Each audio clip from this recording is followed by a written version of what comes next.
Guys, at pinakawalan natin ang ating mga thunders, ang ating mga oldies.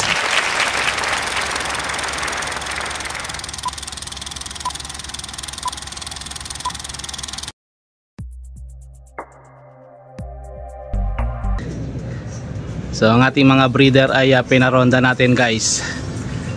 Ayan.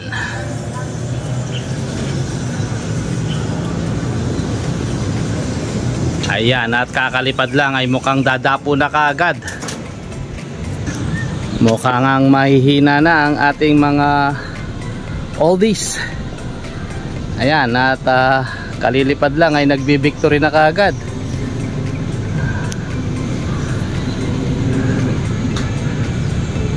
Mukhang hindi na kinakaya ang puwersahan dahil matagal na nakakulong, guys.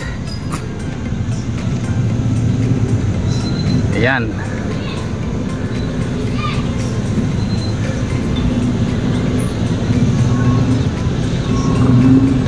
At minsan talaga, guys, sa isang linggo ay pinakakawalan ko ang ating mga breeder nang sa ganon ay napapagpag ang kanilang mga katawan. Ayan, guys, at lumalayo naman sila kahit papano. At talagang humahanap din sila ng kanilang radius upang maging malaya once in their life. Ayan, guys, at mukhang nag-raging naman sila kahit papano. Kabila ng mga oldies na nga sila.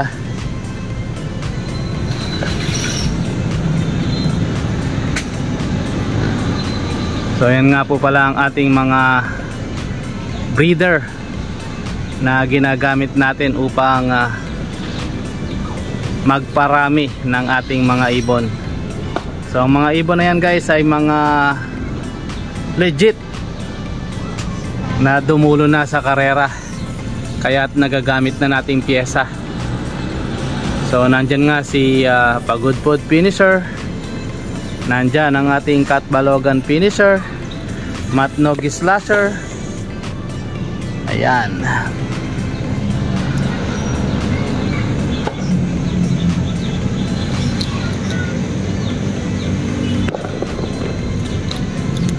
Kaya napakahalaga na maging kondisyon ng ating mga ibon kahit sila ay mga nakakulong lamang.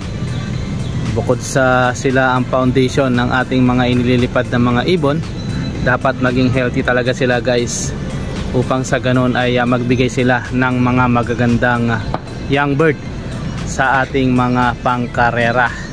Dahil kapag ang ating mga breeder ay may hina rin ang kanilang mga inilalabas na supling. So napakahalaga talaga na healthy ang ating mga breeders upang sa ganoon ay magbigay sila ng mga healthy young birds para magbigay ng magagandang performance sa ating pagkakarera. Napakagandang tingnan, guys, ng ating mga breeders habang sila ay lumilipad.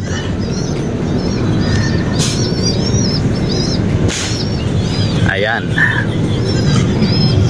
So medyo hapon na nga na pinalipad natin sila, pero nagre-raging pa rin sila, guys. Ayan na nga, medyo lumalayo-layo sila ng konti, guys. Yan lamang ay siguro mga 1 kilometro lang naman ang layo niyan, guys, pero hindi yan na lumalayo rito, paikot-ikot na lang ang mga breeder. Ayan, at medyo may nagpapaputok pa rito sa paligid natin, kaya't lalo silang napapalipad ng mataas. So actually, guys, dati talaga ay nung kumakarera pa ako, meron talaga akong quitis dito sa aking loft. So kapag nagtitraining talaga ako ng ating mga warriors, talagang nagpapalipad ako ng quitis, guys, upang lumayo sila ng todo at mag-raging ng malayo. So doon mo kasi masusubukan, guys, ang mga ibon. Kapag paikot-ikot lang ay hindi nila makikita ang radius ng iyong loft, kung ano yung area na kaya nilang liparin sa malayo. Kaya kapag katinos mo siya ay kaunti pa lang ang layo, nawawala na. So isa yan sa motivation ng inyong lingkod upang sa ganun ang ating mga ibon ay lumaban sa mga pangmalayo ang karera. Para sa akin lamang yun guys. So kanya-kanya nga tayo ng strategy ng pag motivate ng mga ibon. Sabi ko nga sa inyo, ayan, nakasabay pa nila ang mga tagak. Nagpulasan, naghiwa-hiwalay ang ating mga ibon. Ayan, dahil nga sabik silang lumipad, kaya't talagang lumalayo pa rin ang ating mga ibon. Ayan, at nagrorondahan nga sila. Sa kabila ng madalang silang parondahin, ay kita nyo naman ang pagaspas ng kanilang mga pakpak. Healthy ika nga. Yan. Siya nga pala guys, at ingat-ingat sa ating mga kalapatids. Dahil sa lamig ng panahon ay talagang nagkakaroon ng mga one eye cold sa ating mga ibon ngayon. So ingat-ingat tayo guys na huwag basta-basta manghuhuli ng mga ibon na galing sa labas o sa hindi sa atin, sapagkat ang mga ibon ngayon ay mga carrier. Kapag galing sa labas ay mga carrier sila ng mga sakit. So ingat-ingat lang guys, at isang advice lang yan ng inyong lingkod, P Finest World.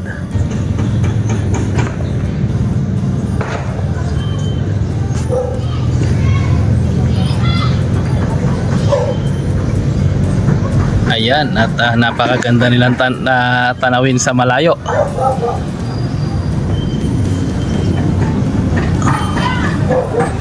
Napakagigilas nilang lumipad guys.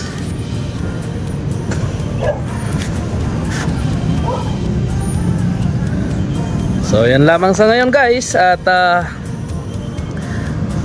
Happy New Year po sa lahat na ating mga kalapatids out there na talagang walang sawang sumusuporta sa ating mga videos. So yan ang aking mga oldies na pinaroronda sa ngayon guys. Pinapagpag natin ang ating mga breeder nang sa ganon ay nai-stretch ang kanilang mga pagal na katawan sa pagbibreed at pagpoproduce ng mga ibon. Alright,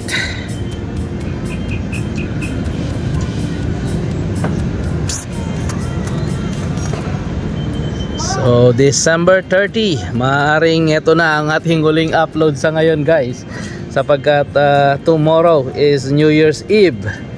At syempre relax naman tayo guys para sa ating pagsalubong sa bagong taon. So lagi natin punuan ng kasiyahan ang ating sarili at extend natin ang ating tulong sa bawat isa, at gawin nating maging masaya at kaaya-aya ang ating buhay sa araw-araw. So yun lamang guys, at let's choose to be happy and be courteous to others, and let the Lord God Almighty be the center of our lives. Bye for now, and God bless.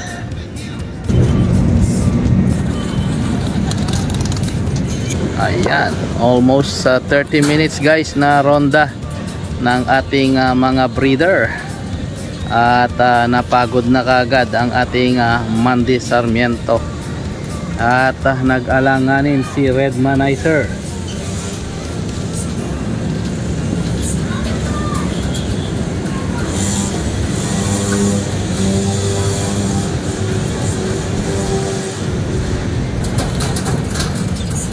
Ayan, nagdapuan na sila guys, at unti-unti na yan magpapasukan.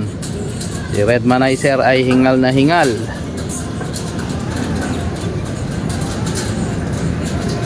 at yung iba ay nagbabarakuhan pa.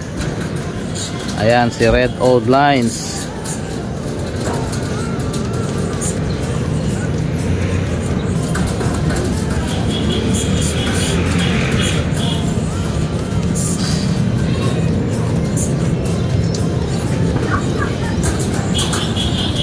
So ang ating White Tugigaraw Lines.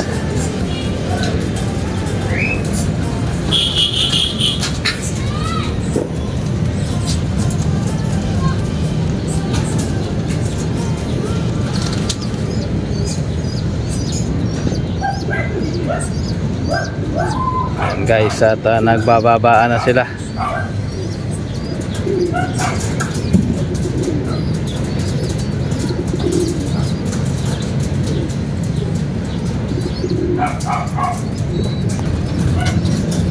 Yan si Red Manizer, ang ating Velvet, ang ating si Red Old Lines,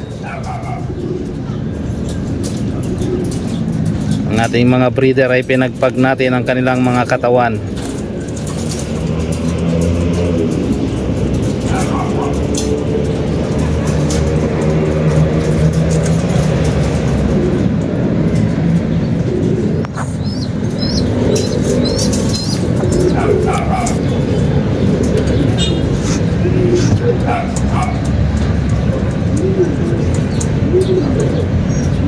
So, Happy New Year po sa lahat at God bless!